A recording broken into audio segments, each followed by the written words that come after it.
Hi, my name is Ashley Maslin, and I'm here to introduce you to some best practices when it comes to sustainability. As we look at our new scorecard called the Green Scorecard, we want to walk you through some of the insights when it comes to understanding the scorecard and also how best practices have been done across several business units when it comes to impacting sustainability efforts.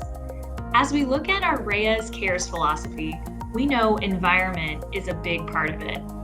We know as a part of environment, we have to commit ourselves to improving the impact our operations have on air, water, land, and natural resources. Well, this scorecard will help you do this. I'm excited to pass this on to Chelsea, who is the creator of the scorecard. She worked through different pieces of data in order to have a connected energy scorecard across all Reyes businesses. As I turn it over to her, she's going to talk you through how to read the scorecard, how to understand it, and then we're going to hear from some of our partners across the business units on how they took information from the scorecard and utilized it to improve their energy score.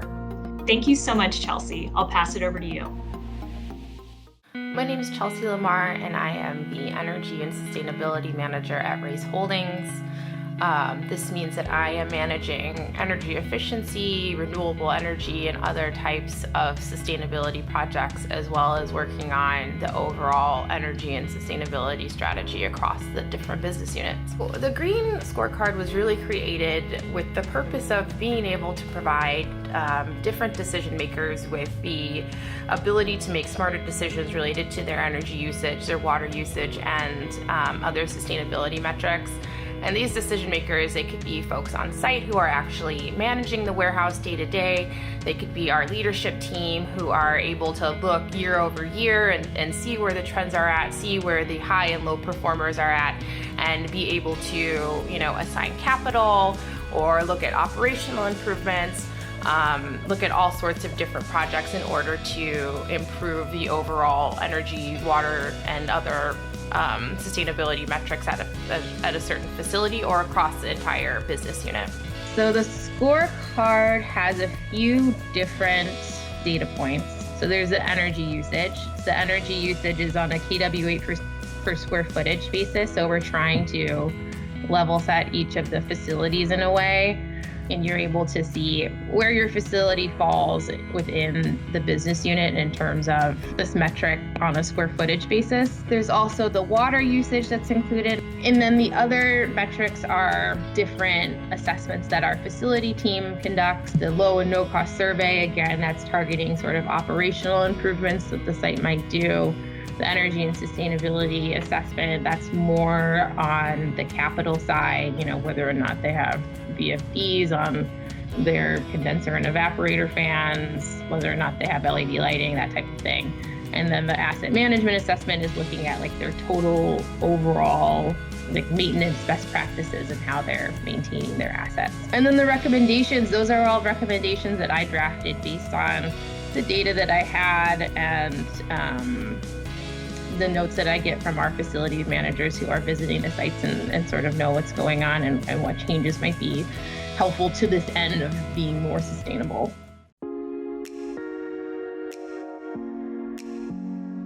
Hi, my name is Danny Ivanovich, the Vice President of Operations at Go Coast Beverage here in sunny Florida. We sell 27 million cases annually, and our warehouse building is around 330,000 square feet.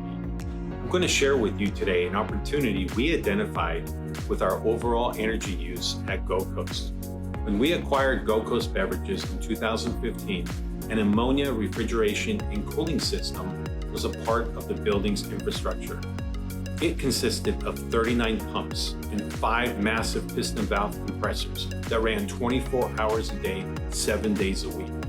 The system required highly skilled preventative maintenance to be conducted daily. Our lighting throughout the entire building was outdated and required replacement bulbs to be changed monthly. All this generated 4.8 million kilowatts of electricity to be used annually. With high energy expenses and rated last in the energy use within Reyes Beer Division, we needed to improve and improve fast. Locally, we created a 1-year plan and partnered with our Reyes Holdings facility managers to remove and replace the entire system.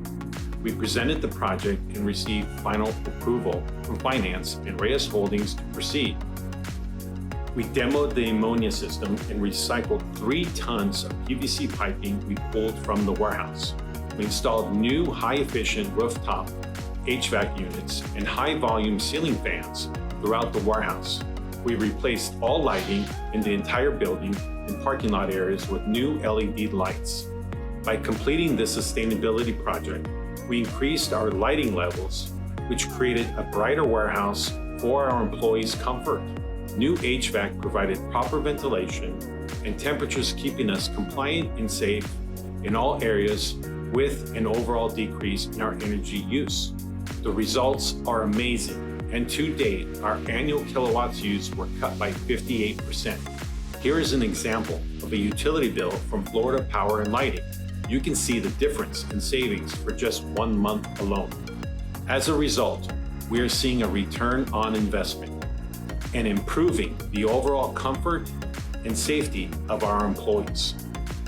The community, our employees, and the environment benefits from these projects.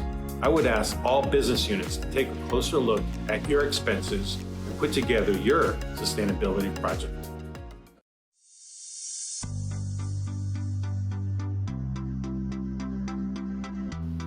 As far as the future of the Green Scorecard, I'm really hoping that it is a tool that will be used by decision makers, from the folks at the distribution centers to our top levels of leadership, in order to manage our energy, water, emissions, all of those things. I'm hoping to add additional metrics to the scorecard, including natural gas usage, hoping that we can incorporate metrics from fleet, from sourcing, from all of the different groups, and for it to be a really